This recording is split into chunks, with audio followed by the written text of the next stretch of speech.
দর্শক বন্ধুরা fact two বাংলার আরেকটি নতুন ভিডিওতে আপনাকে আবারও স্বাগতম। আশা করি আপনারা সবাই ভালোই আছেন। আপনারা কি জানেন আমাদের এই দুনিয়ার মধ্যে আপনি জেড-এক্স-টেনার থেকে শুরু করে কাওয়াসাকি, বিএমডব্লিউর মতো অনেক সুপার বাইক পেয়ে যাবেন। তবে এই সুপার বাইকের দুনিয়ার মধ্যে সবথেকে ইউনিক সুপার বাইক হচ্ছে R1। নর্মালি R1 কে সবাই চিনলেও এই বাইকটাকে রাস্তার মধ্যে খুব কমই দেখা যায়, কিন্তু আপনারা জানলে অবাক হয়ে যাবেন বর্তমান সময়ের মধ্যে ইয়ামাহা কোম্পানি ঠিক করেছে তারা আর R1 এর নতুন কোনো সিরিজ বার করবে না।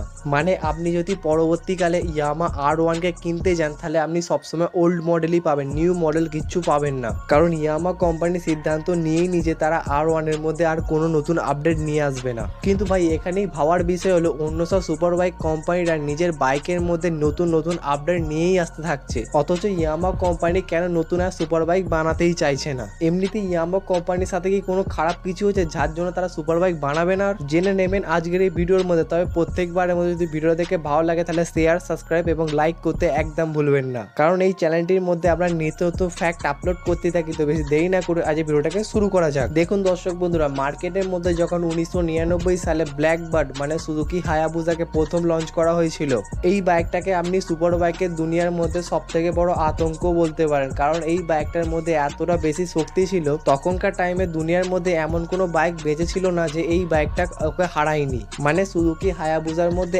এতটা বেশি শক্তি ছিল যে অন্য সব সুপার বাইক এর সামনে টিকতেই পারতো না। কিন্তু এই জিনিসটাকে ইয়ামাহা কোম্পানি দেখে তারা প্রথমবার 2003 সালে R1 কে প্রথম লঞ্চ করেছিল। তবে ইয়ামাহা কোম্পানি যখন প্রথমবার R1 কে লঞ্চ করে এই বাইকটা মার্কেটের মধ্যে সব থেকে ভালো রেজাল্ট দিয়েছিল। কারণ সুপার বাইকের দুনিয়ার মধ্যে এই সুপার বাইকটা এমন ছিল যাকে দেখতে তো ভালোই ছিলই, এর সাথে বাইকটার মধ্যে ছিল অনেক বেশি শক্তিও।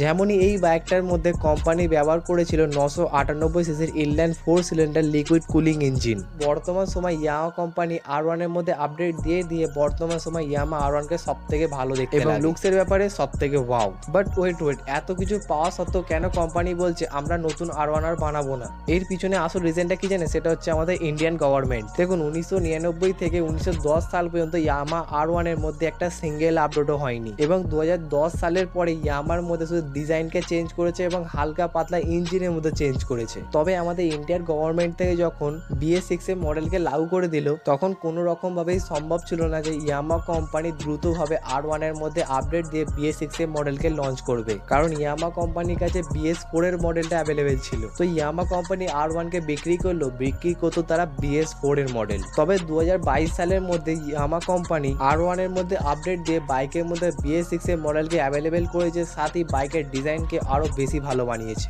তবে ভাই কেন জানে ইন্ডিয়া গভর্নমেন্ট R1 এর এই আপডেটের ওপর একটুও খুশি হয়নি, এবং ইন্ডিয়ান গভর্নমেন্ট ইয়ামাহা কোম্পানিকে বলে এই বাইকটার মধ্যে আরো আপনাকে আপডেট দিতে হবে। এবং একটি সুপার বাইকের মধ্যে পরস্পর আপডেট দেওয়া কোনো রকম ভাবে সম্ভব হয়ে উঠছিল না, এবং শেষমেশ ইয়ামাহা কোম্পানি সিদ্ধান্ত নিয়েই নিল যে R1 এর মধ্যে আর কোনো সিঙ্গেল আপডেটও আসবে না।